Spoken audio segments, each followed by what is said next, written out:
Hello everybody, you got Steve88 here.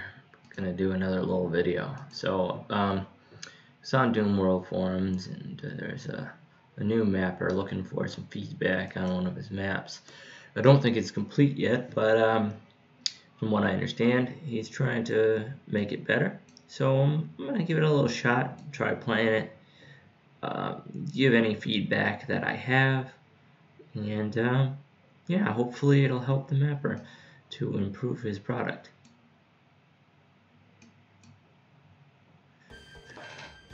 Let me just switch it over to game view real quick here. Sometimes it takes a minute to transition, so I'm just gonna let it do its thing for a second.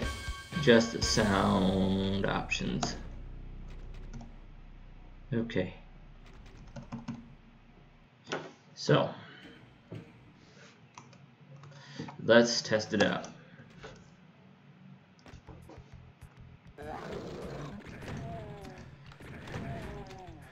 So yes, as I read on the forum post, one of the other guys on Doom World mentioned that this is a little bit hard with 4 shotgunners. And while I just managed to go through there unscathed, generally I can kind of agree with what they are saying. So I like what you were saying too about the action right at the start. That is definitely something I like to do on my maps. Now, the only thing I might suggest is, rather than just having 4 guys surrounding you all at once, maybe put a pillar here and a pillar here. Put 1 guy right in front of you at the start, or even 2 guys right in front of you at the start, and then hide 2 guys behind the pillar. So you're not going to get immediately shot by all 4 of them, but you might have a chance of killing 1 or 2 of the other guys really quick before getting destroyed. As far as the double shotgun in the room, I mean, that's personal preference. Some ought to argue that it's nice to put that particular weapon further out in the progression, just because then you have to make more use of the regular shotgun. But, you know, some people like having the double right at the start, and there's nothing wrong with that. It's personal preference. I mean, some of the original Doom levels give you or Doom 2 levels give you a shotgun right at the beginning. If this is the first level in a Mega WAD, though, I might even suggest not having, like, if you're going to do more than 1 level in this set, I might even suggest not having the super shotgun in the first level, or if it is, it's further into the level. You know, give them some time to work with the shotgun. That being said, let's move on. Oh, it's a busy little room. Now, I don't know why anybody would actually get angry, and maybe they're just joking, but there's some things in here that I can see do definitely need some work, but you have some good ideas as well. Like the idea of this pit with the lights and the posts, very nice. I have some suggestions.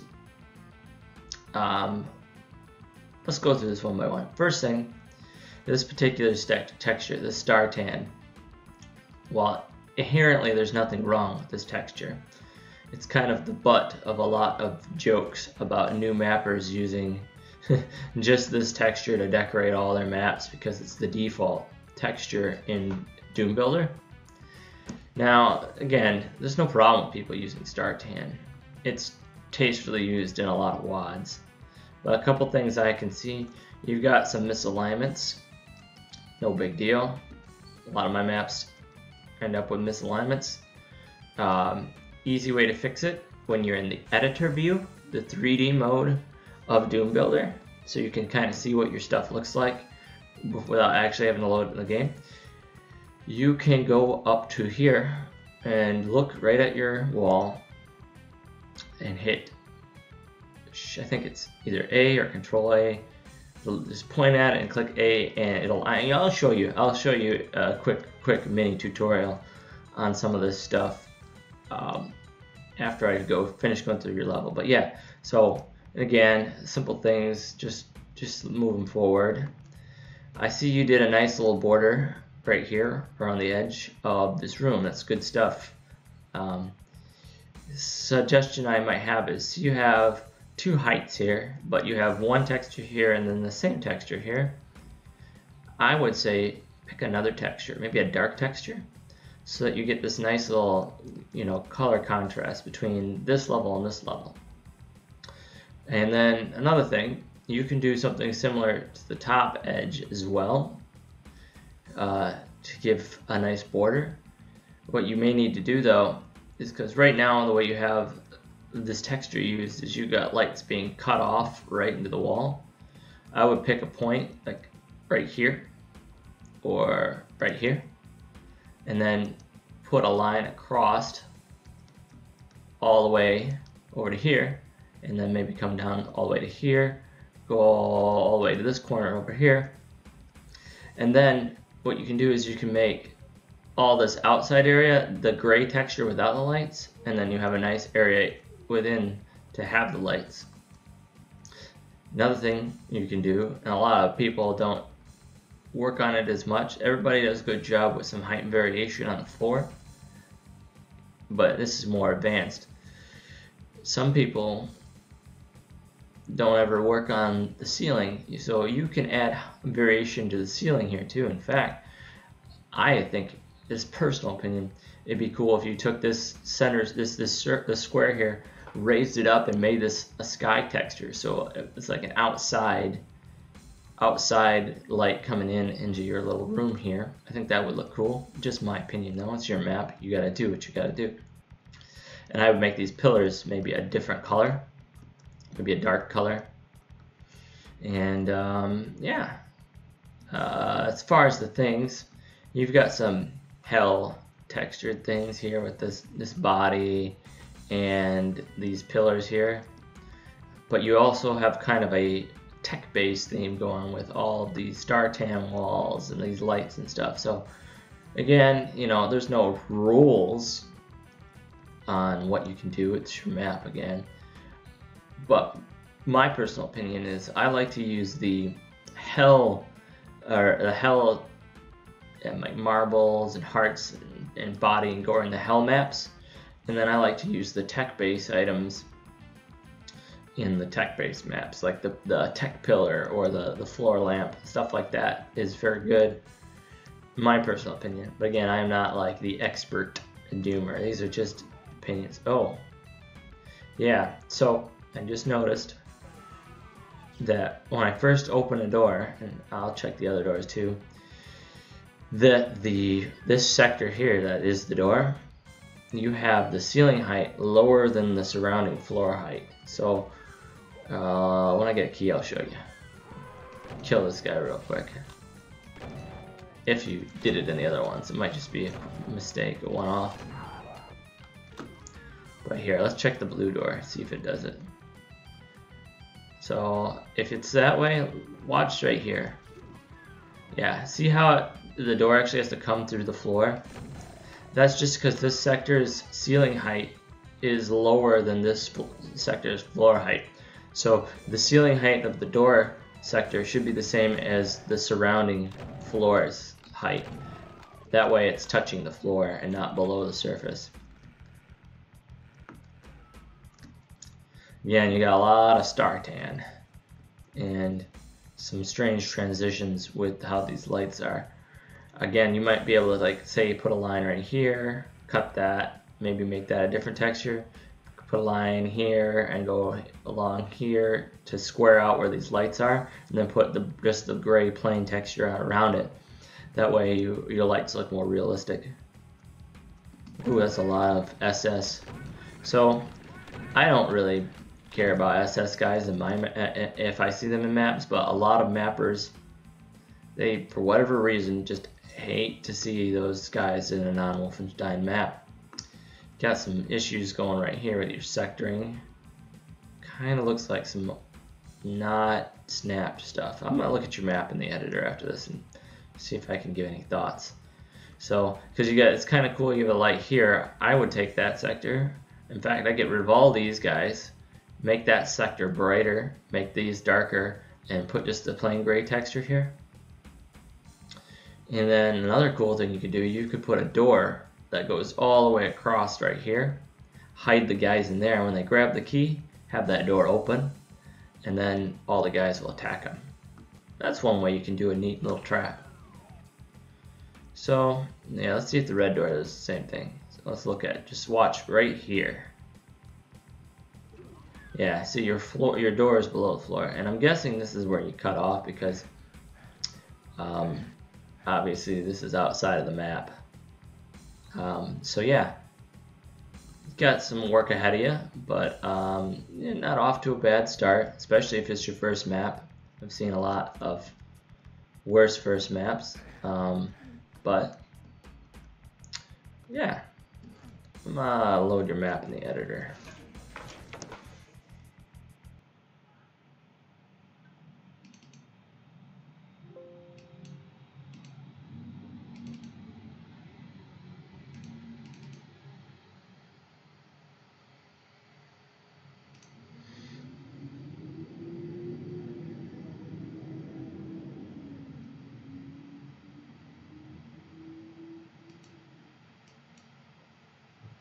Okay, so I got it open in the editor.